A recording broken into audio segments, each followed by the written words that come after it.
desain itu ya memang harus membuat nyaman si owner. Sampai dengan hari ini Ruang Tengah terus ngedevelop. Jangan pernah berhenti untuk berkreatif sih. Itu aja. Karena sampai saat ini itu yang menolong saya juga. Jiro Lupat, ngopi pasti Fatek Podcast. Yuhu! Balik lagi di Ngopi Pasti Fatek Podcast. Kali ini kita kemampiran om-om mas-mas. Ada Bapak arsitek, ada Bapak Atong. Halo. Saya bukan arsitek. Oh, bukan. Artisek. Bukan Isun yang ngomong. Jadi artis seks tau ya Pak? Baru mulai loh ini loh. Pak Atong tadi di luar rame gitu, sekarang jadi yang langsung Ini kaku ini, saya menjaga penampilan banget soalnya. Oh, menjaga banget. Yeah. Katanya Pak Atong nih ya sebelum podcast nih ke salon guys. Jadi dapat salonnya Pak? Yang ada begini-begini. Kebetulan kita langganan. Oh. Jadi kita panggil dulu ya kan. Kurang lebih 2 jam lah kita touch up. Sekalian sewa kostum. Sewa kostum ya. juga. Terus saya aslinya langsing. Oh, sekarang ini kan kostum baru. Semuanya ini. Kostum baru. Termasuk sewa wajah sekalian. Ini tuh tipuan semua sebenarnya. Iya, aslinya tuh Pak Atong tuh langsing. Ya, ini tuh kostum. betul. Sama Asli. Isun juga Pak di kostum. Benar. Kostum guys, kostum. Iya bener ya kalau ditanyain, Kak Ira gendutan gitu. Kostum gitu ya Pak. Bener, kostum. Oke, makasih Efek. masukannya. Ya. Efek gitu. Pak Atong nih seorang apa sih disebutnya? Arsitektur. Enggak. Gak mau.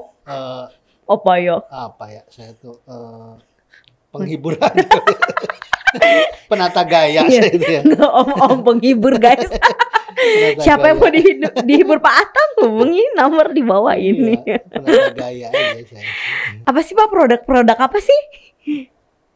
Bikin apa gitu? Furniture, full furniture, kursi, meja, lemari, apapun lah furniture, kebutuhan furniture kan gitu. Kita bikin untuk kebutuhan rumah, komersil, ya kayak kafe, hotel segala macam kita bikin gitu. Kayak gitu di coffee shop ngisi furniture-nya gitu Pak, gimana sih Pak konsepnya? Iya, ngisi furniture, ya udah misalnya ada yang kita kan biasanya kerjasamanya sama desainer, kerjasama sama desainer yang punya kerjaan, lantas dia cari vendor kan, nah vendor itu dia pilih yang sesuai dengan keinginan mereka, tepatnya lebih ke biar mereka gampang lah kan.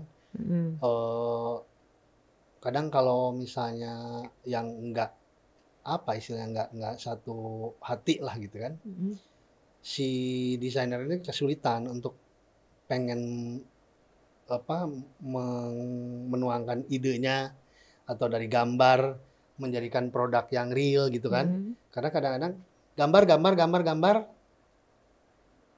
dimensi pun nggak ada. Gitu loh. Sedangkan kalau misalnya urusannya kayak furniture, anggaplah kursi, itu rentan banget dengan ukuran.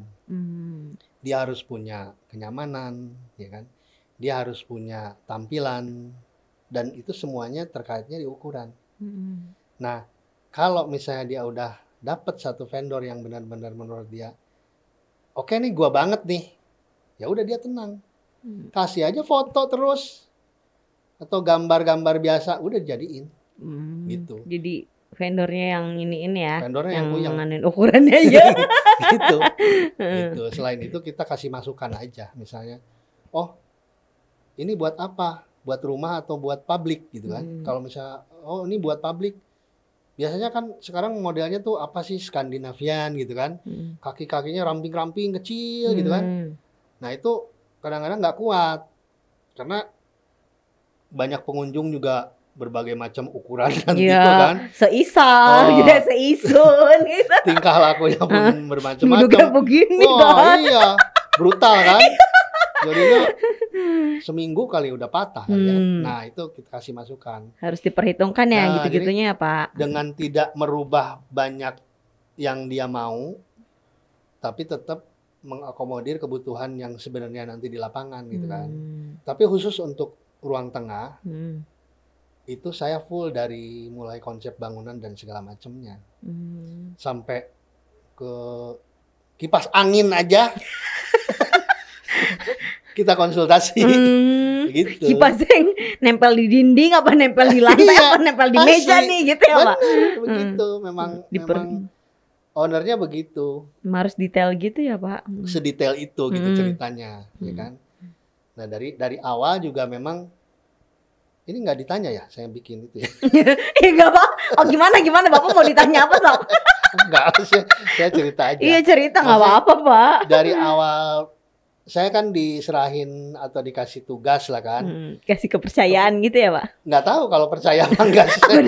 Pokoknya disuruh. Dikasih wahyu. Oh bikin kafe nih kan gitu. Bisa nggak bikinin? Wah ya bisa-bisa aja kan gitu. Terusan model gimana? Nah saya baru tuh waktu itu sekitar 45 hari lah saya semedi. Oh, di gunung itu. Gunung itu. Gunung puasa, yang baru itu. Kan? 40 hari, 10 hari saya nggak makan nasi. Serius nggak sih Pak?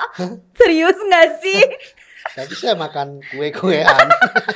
Nggak makan nasi tapi boleh singkong, kentang. Kan di sana emang gitu banyak penggantinya. Iya, yang tinggal nyabut dari pohonnya ya Pak. Ada bengkoang banyak. Ya bener-bener. Saya makan itu aja dulu ya kan. Dari situ ya sudah saya mulai konsep. Cuma apa ya kira-kira yang di Cirebon belum ada ceritanya gitu. Pas saya konsep bikin segala macam setuju, pas dibikin banyak.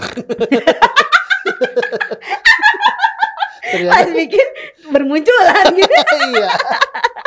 Desain kan begitu. Iya kan?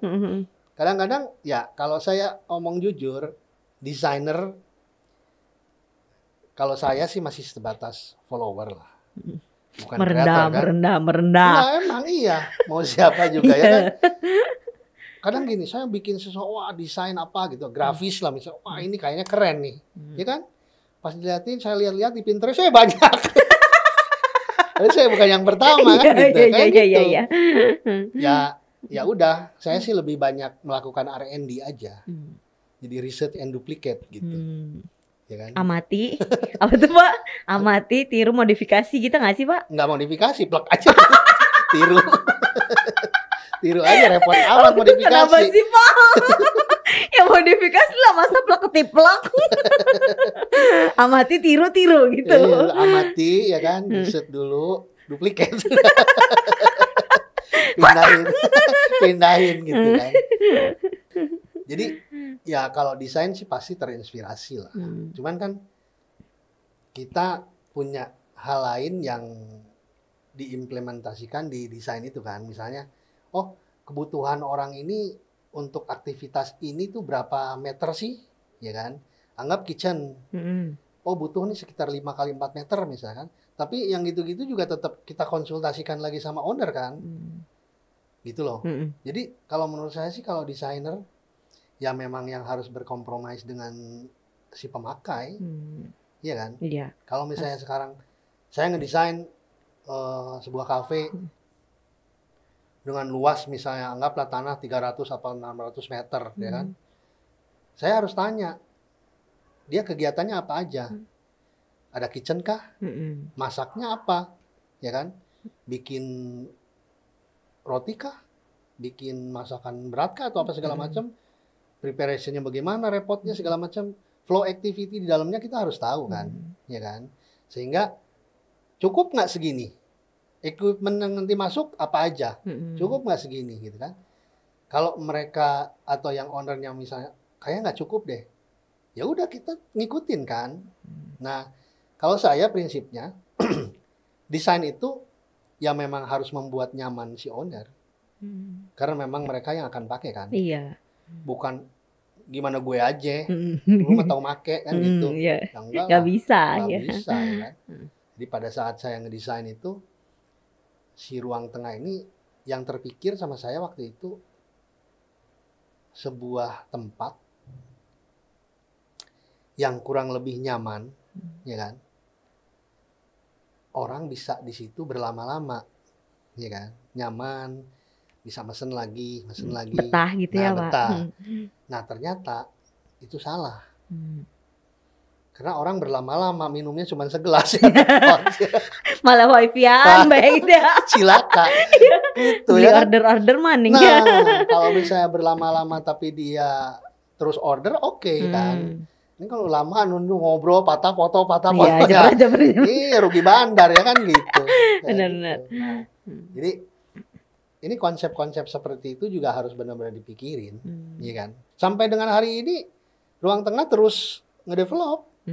Oh, kurang ini, kurang itu. Tetap masih ini ya. Terus dikembangin. Ada gitu masukan apa gitu-gitu ya, Pak.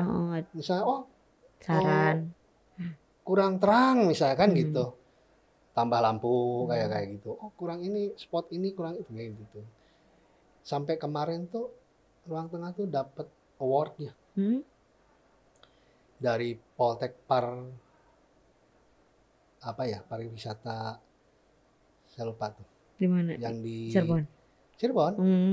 Sebagai salah satu kafe yang direkomendasikan oleh Dinas Pariwisata Cirebon. Mantap. Gitu. Siapa dulu yang ngedesain? Desain, menunya nggak ada, mah tetap aja, ya kan? Iya bener, harus ini ya Pak, harus seimbang juga ya. Jadi menu kan gini, ibarat kita punya anak ya, perempuan misalnya kan, cakep. Enggak, anak perempuan lah gitu. Orang bisa tahu itu cakep gimana kan? Harus diliatin kan. Nah setelah orang datengin, oh orangnya cakep, baik, baru nyaman kan gitu. Sama, tempat juga begitu. Kalau misalnya terlihat B aja, ya orang males, keles ya kan. Datang nggak mau lah. Tapi kalau misalnya, oh ini agak aneh nih. Ada yang menarik nih gitu. Datang, pas masuk, menu segala macam oke, ya kan. Pelayanan ramah, ya udah juara. Betah ke situ lagi gitu tengah, ya Pak. Ruang Tengah sedang berada di situ. Jadi bebenahnya total kan gitu. Di tempatnya udah oke kan. Di awal nih misalnya orang udah eye catching, udah datang, udah mau datang. Pas di dalam disambut dengan keramah tamahan ya kan, pelayanan yang baik gitu kan. Tambah makanannya juga enak, ya udahlah apalagi yang dicari. 1-2 bulan awal loh sampai orang bolak-balik terus loh. Karena saya awal-awal kan ngikutin gitu kan ya. Datang, oh balik lagi. Wah penuh, balik lagi gitu. Kayak gitu. Saya sih ya cukup bangga lah. Maksudnya bangga tuh, oh seneng juga ya orang sama desain gue padahal nyontek. Tapi kenapa sih coffee shop zaman-zaman sekarang tuh emang didesain ini tuh Pak, minimalis tuh, maksudnya nggak banyak kursinya, nggak terlalu banyak. Jadi kalau kan padahal rame tuh, gimana sih ngomongnya? Oh iya tahu. Iya, itu sih lebih ke jadi kayak nggak ditambahin gitu tuh. Faktor duit aja. Jadi nggak bisa nambah ruangan atau nambah meja kursi lagi gitu. Gara-gara nggak ada cuan. Duit. Iya, kadang pernah main ke coffee shop mana kayak yang rame kan, kita sebenarnya mau ke situ jadi rame jadi nggak jadi. Kenapa nggak ditambah gitu? Ditambah apa gitu? Oh kan faktor iyalah. Enggaknya ada yang lesehannya gitu kan Pak. Itu sih nggak usah di kafe kali, Telaga Remis aja udah beres. Stiker mah. Kuningan. Gitu. Nah, jadi gini. Produk arsitektur, ya kan, tanpa interior, baik elemen interior, ya kan, furniture segala macam, ya itu nggak jadi lengkap kan. Nah, sedangkan pemenuhan kebutuhan untuk interior ini bisa unlimited kan, bahkan bisa melebihi dari nilai rumahnya sendiri kadang-kadang, ya kan. Taruhlah misalnya rumah 500 juta misalnya kan. Ya kalau dia demen sama kursi yang Da Vinci misalnya, sofa satunya udah 200 juta. Iya kan? Taruh misalnya. Klien saya pernah di Jakarta, dia beli sofa nggak bisa menyebutin merek. Saya nggak di-endorse. Nggak usah lah Pak, nggak dikasih yo. Itu 1M kursinya, sofa, ya kan. Rumah saya aja nggak segitu nilainya. Ya kan, saya mau gade ke bank, gade kursi. Gade kursi. Jadi begitu misalnya dia harus ngelengkapin si tempat itu dengan produk furniture, itu ada cost yang lumayan besar. Iya kan? Maka itu dia harus memilih yang gimana sih furniture yang paling cocok buat saya gitu kan. Dari segi harga, dari segi gaya, dari segi kekuatan kan gitu. Karena kalau misalnya di sini sih mungkin belanja gampang di satu pusat perbelanjaan furniture misalnya kan, ambil. Tapi di mana-mana itu seperti itu sama. Nah, yang membedakan si ruang tengah dengan yang lain adalah bahwa si ruang tengah ini bekerja sama dengan saya. Jadi furniture-nya jor-joran. Mau bikin apa aja bikin gitu. Karena gas kan, gitu ya gas. Karena kan kita ada, ya kan, nggak repot. Kita nggak mikir duit. Banyak. Ada kok. Pas tinggal bikin. Rampok ya Beb, begini Beb. Enggak, nanti mikirin habis segini nih. Ngelamun dengan gitu. Gitu. Ujungnya ngelamun. Jadi gitu. Memang dari awal juga komitmen saya sama ruang tengah. Udah, sok. Memang ini jadi ruang displaynya kita gitu kan. Barangkali orang pengen lihat kualitas produk, gaya kita berkreasi di furniture, ya inilah ruang tengah gitu.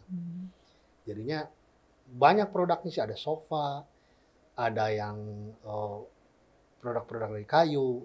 Jadi intinya segala macam yang kita kerjakan sebagai produk furniture kita display di ruang tengah. Gitu.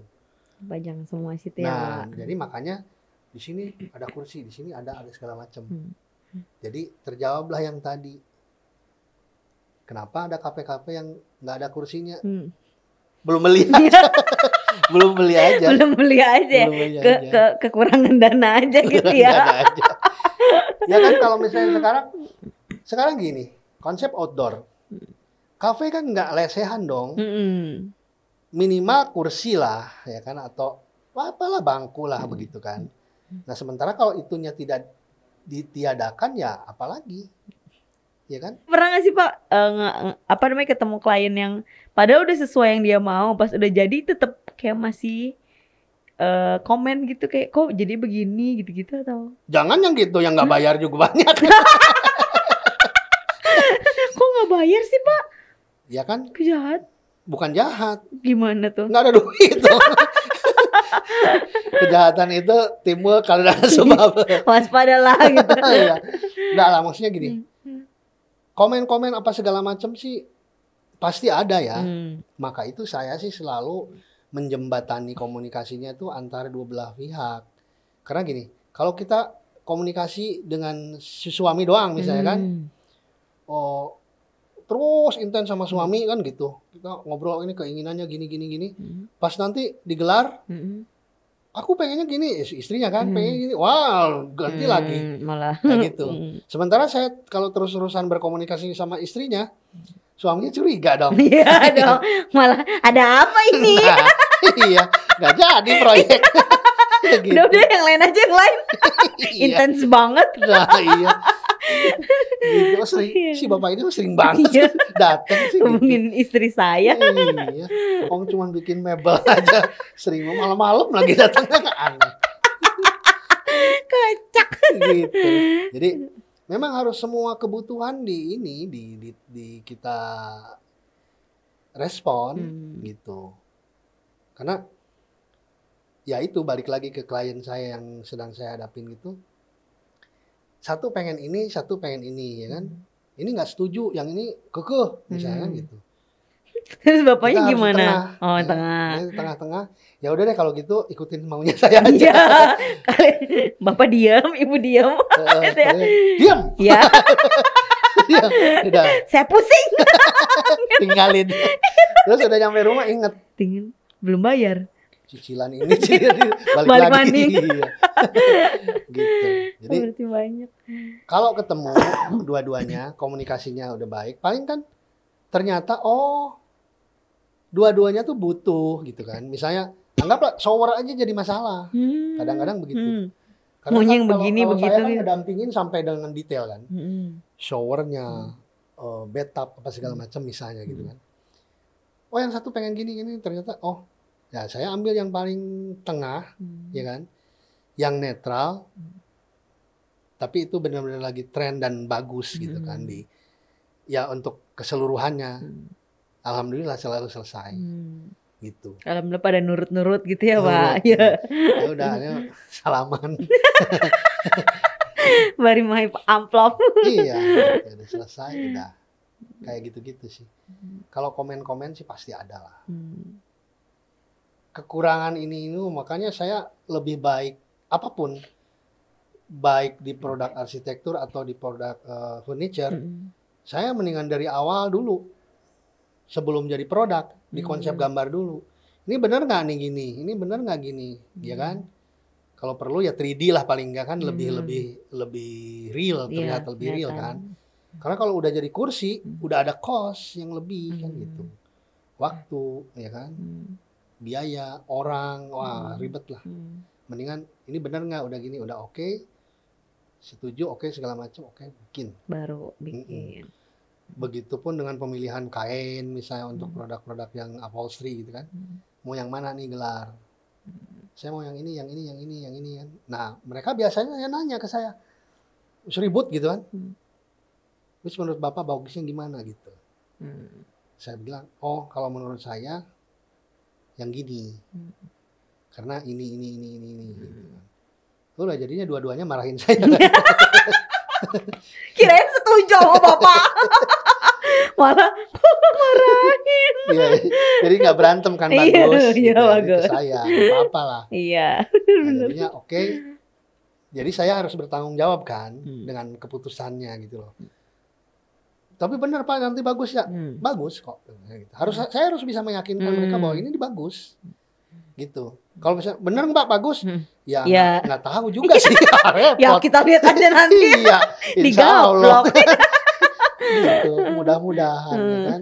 Namanya juga upaya, repot. Gitu. Harus Jadi, yakin. Tapi yakin nih benar bagus kok ini. Wah, ngecap kita. Karena gini kan. Nah, karena misalnya ibunya lahirnya hari apa, bapak lahir apa, ini warnanya cocoknya ini. Oh emang gitu Pak?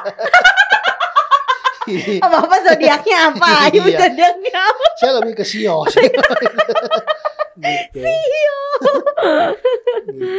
Ya, kejawen banget gak sih? Mereka lihat-lihatan gitu. Ini gak salah nih. Ini manggilnya arsitek apa dukun berada. Kalau desain rumah sendiri ini gak sih Pak? Kenapa? Ngedesain juga gak rumah sendiri? Nah itu. Kenapa? Malah males gitu. Permasalahan selama ini. Malah males gitu gak sih? Anak saya itu semuanya tidak punya meja belajar. Karena? Kenapa? Karena gini, kan saya bikinin buat orang gitu kan meja belajar, rumah orang dibagus-bagusin. Anak saya protes ya kan.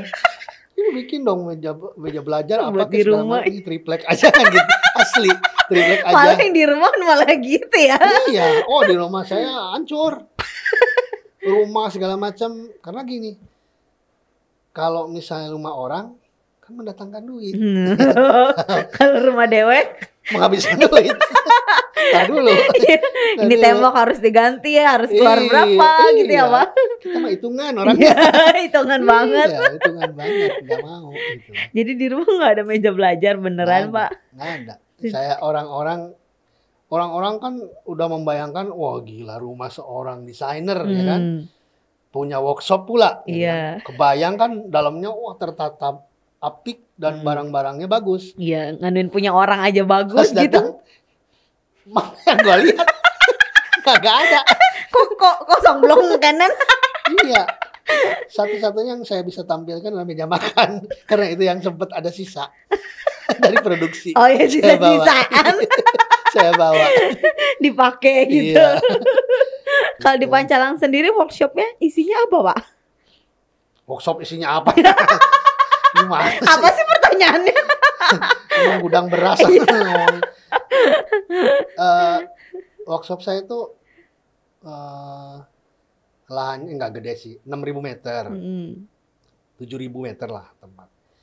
Itu gudang ya kan, kayak bangunan panjang gitu, itu produksi dari ada lengkap mulai tempat oven kayu, pengeringan kayu gitu kan, pengeringan kayu, gudang kayu, bahan baku lah. Terus proses produksi, mesin-mesin, finishing, packing, ya begitu. Sama saya. Sama ada bapak juga di situ. Katanya bolak-balik ya Cirebon, Pancalang gitu. Bolak-balik. Tiap hari. Kalau nggak bolak-balik saya nggak balik ke rumah dong. Harus bolak-balik. Bolak aja ya, baliknya nggak ada ya. Iya, bolak aja. Lumayan jauh loh Pak itu. 6 kilo. 6 kilo jalan. Enggak. Apa? Jarak. Beb, kenapa sih Beb? Bapaknya Beb? 6 kilo 2 on. 2 on. 20 menit lah kurang lebih. 20 menitan. Dari rumah ke sana. Nanti kita main-mainnya Beb ke workshop Beb. Jangan. Kok jangan sih? Kok boleh anjir. Boleh, dapur boleh. Ya itu dapur. Boleh. Oh, boleh. Saya sih terbuka. Sampai workshop saya tuh gini. Beberapa orang datang. Bahkan ada yang nempel nama perusahaan di saya. Nempelin. Atau boleh. Misalnya orang bawa tamu ke workshop saya, dibilang ini workshopnya, nggak apa-apa. Oh, nggak marah Pak? Nggak marah lah, sertifikatnya kan di saya. Ya kan ngaku-ngaku gitu ya, loh Pak. Apa-apa. Bodo amat. Nggak bodo amat, dia kan nggak bisa nyuruh tukang saya juga.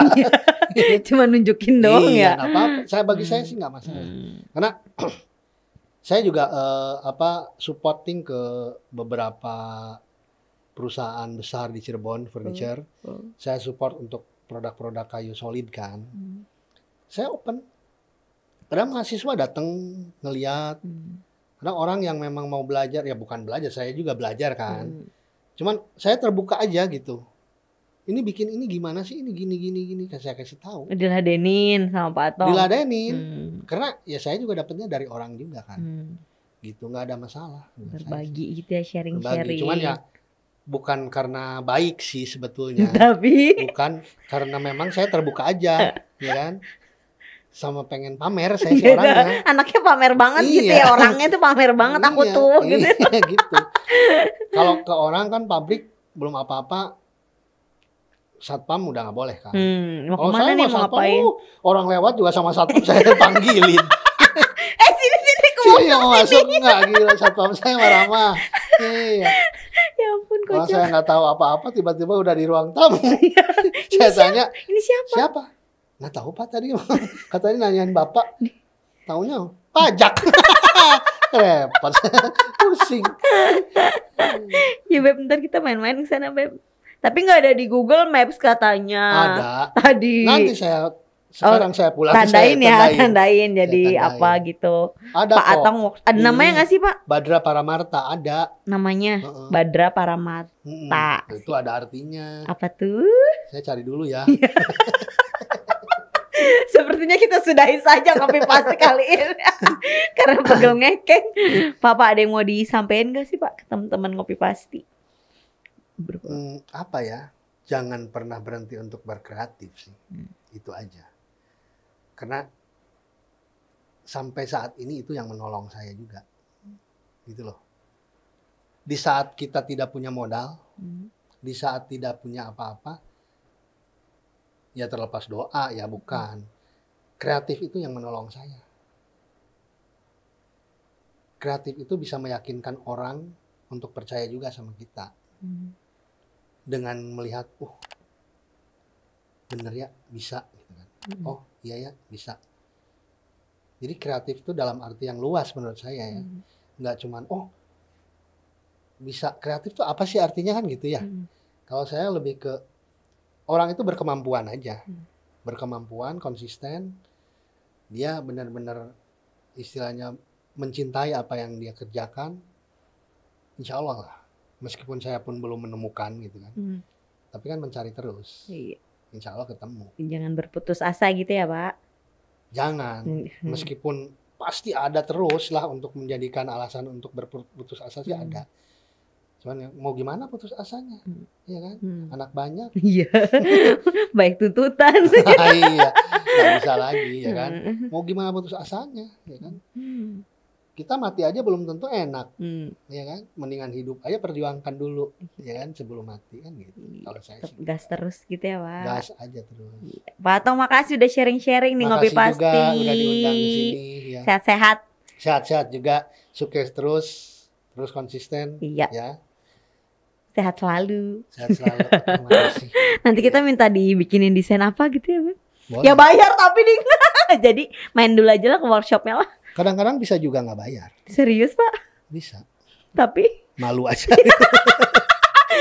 Saya jelek-jelekin lah nanti di sosial media. Gak ngerti lagi sosial media. Iya bener ya. Tadi bilangnya gaptek. Seberapa besar sih? Seberapa sadar dan seberapa besar orang mengapresiasi desain sampai saat ini di kita belum. Iya kan? Orang saya aja bisa disuruh bikin taman. Taman? Ya sekarang gini, misalnya ada kita kenal sama orang yang bisa gambar. Iya kan? Terus ini gambarnya gambar apa? Gambar gini-ginilah misalnya kan. Pasti bikinin logo dong. Iya logo. Minimal. Kalau dia bikin rumah, bisa nggak bikinin taman? Dia bikin gambar kursi, bisa nggak bikinin saya dapur? Gitu. Karena memang kita begitu. Desain kayak pasti bisa segala macam gitu ya kalau desain tuh ya dipikir orang-orang. Iya. Padahal kalau teman saya kemarin ngomong tuh desain tuh ya ribet. Maksudnya ribet tuh sampai font dikerning lagi, dibikin filosofinya, diartiin ini bla bla bla, dilebay-lebayin gitu kan. Didramatisir ya, Pak. Terus jadi cerita dan akhirnya memang itulah sebuah logo kan. Setelah jadi logo, sekian duit kan. Aplikasi nanti di amplop, itu ada lagi turunan-turunannya, bayar-bayar lagi. Iya kan? Itu. Tapi kalau misalnya kita terlalu kaku begitu, nggak akan punya teman. Ya. Jadi untuk orang-orang yang memang khusus aja mungkin ya. Gitu. Iya. Sip. Sukses ke depannya Pak Atong. Sama-sama. Semangat. Nanti kita main-main ya ke workshopnya ya. Ditunggu. Ditunggu. Ya. Tinggal kirim Sherlock. Siap. Nanti Sherlocknya saya benerin dulu titiknya. Ya, banyak yang ngasar ke kandang ayam. Berarti ini nih workshopnya nih. Iya, banyak yang ngasar ke kandang ayam. Siap dibenerin dulu. Iya. Ya, sekian Ngopi Pasti Fate Podcast. Episode kali ini kita ketemu di episode selanjutnya. Dadah.